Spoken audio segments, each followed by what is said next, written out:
doing as best as I could to keep in a very humble approach to this whole this whole topic that we are into, unveiling of the friendly trap. And basically, it is much more to do with much more touching on the side of which generate peace. As a man having a very peaceful soul, peaceful relations in his entire life, having a peaceful social life. Basically, that's what we are pointing out in a religious point of view, the cultural point of view, how I sort of feel that things should rather be viewed, and not necessarily how we take things. I humbly greet you all, and I believe that you're still in tune to these facts that I'm pulling out. Basically, it may be assumed as it may be seen as today's ways being the normal thing or the norms of which we have to follow through. But I am honestly looking at the main books of which we all have so much accepted, and the reason why it is not straightforward, understandable, and as logic is applied, you can realize that they don't really reflect as wise and as applicable as today as we meant to sort of view them.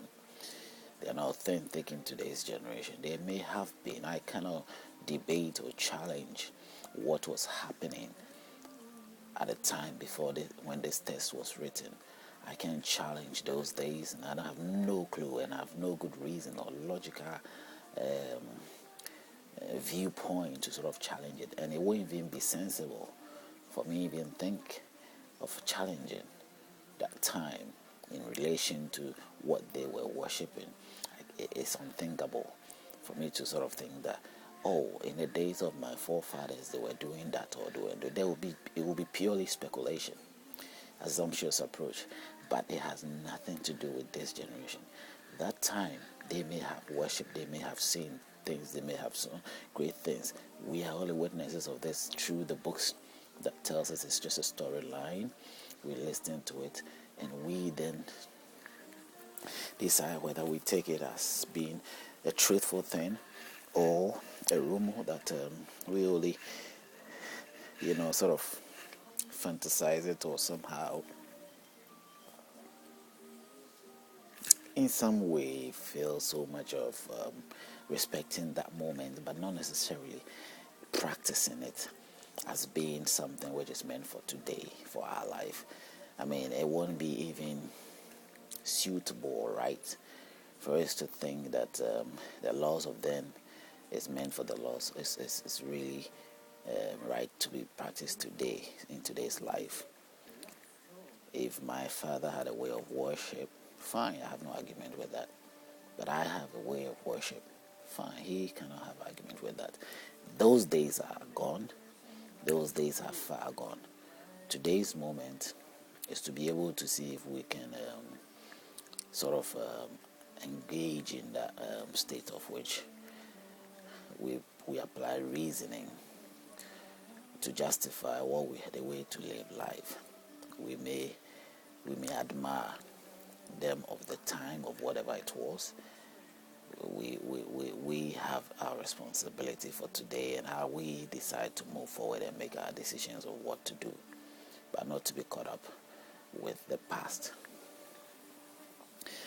If we focused on the Deuteronomy, which is also from the Bible, of the book of Moses, claimed to be the books of Moses, and how they addressed on the time, which some suggestions which today followers of Christianity to say are so much, and the Torah and Judaism worshippers are falling into believing that this is actually the way by which to go forward. They sort of let their children, the generation, take it up and see as a good guide, an advice that brings peace, even though it doesn't bring peace. This is what is making me hard to swallow. That a whole generation with grown-ups and sensible and wise people, yet they commit us all into something which cannot reflect as it is meant to reflect. If you look at the text and the things that comes out, there's nothing that suggests peace here. There's nothing that suggests that I should even encourage my child as an individual go in this way and expect the child to have a very happy life without being,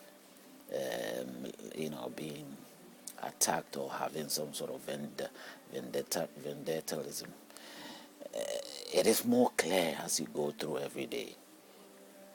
Now, I look clearly from Deuteronomy 20, and we're looking on. It is clear from here, from the 10 and 19. A pure advice coming from Jehovah. Now, this is what made me doubt, because my idea of the source of life is quite magnificent and a unique being, some way that he wouldn't even encourage, because it wouldn't be anything meaningful to him to engage his creation into a state of, battle. That means it's like as we sit in a boxing field, a boxing arena where we watch two people fight in the ring, that kind of thing. It's like that is what we are imagining, because that is what practically is happening. I mean, we argue, we fight with each other and all that. So that is the picture we are creating here. That is the picture the Bible presents, or the Quran presents. Clearly, it says that God has intended us to be in that way, and this suggestion or advice encourages the idea of we fighting each other, like being in a boxing ring and fighting each other. And I believe that there won't be any good reason for God to put us into that state, suffering, pain, and all that, because if that is it, he also suggests in somewhere in the last book of the Revelations and in the books of the the books of Revelation, that God is not purely in every way. These things are not really part of life, even though he ordained it, he decreed it upon us, death and suffering and all that. Yet, at the end of it, he reveals it that, okay, I'll wipe your tears off, and I will make sure that you people will not have any issues of regarding death and pain and all those things. I'll wipe it all away. You have an eternal, everlasting life. You live life like I am living life.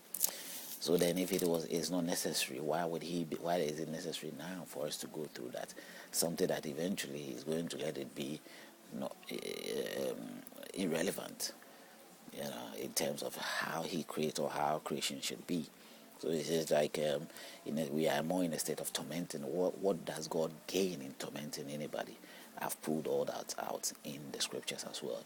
He himself has also mentioned that. What does he gain in tormenting us? So now, from what I'm saying, I'm getting all from the Bible. Is it not confusing? It's very sickening. It's very mind-boggling to be realizing that all these statements has come from one person. He makes you feel he's not that. He's not for this kind of approach to you. Some sort of terrible or mean approach to you, and he makes you feel that he is for that kind of approach. He's to that kind of mean approach towards you. So you are caught in between. What am I supposed to believe? Is my God good or is he bad? Others will also conclude that he is both good and bad. And he admits that also in the book. You can see clearly in Genesis, I am both good and bad. Because we are being related to that. When the first man sinned, it says, when they eat the apple, they will become like us and they will know good and bad, because God knows good and bad. So it is very confusing.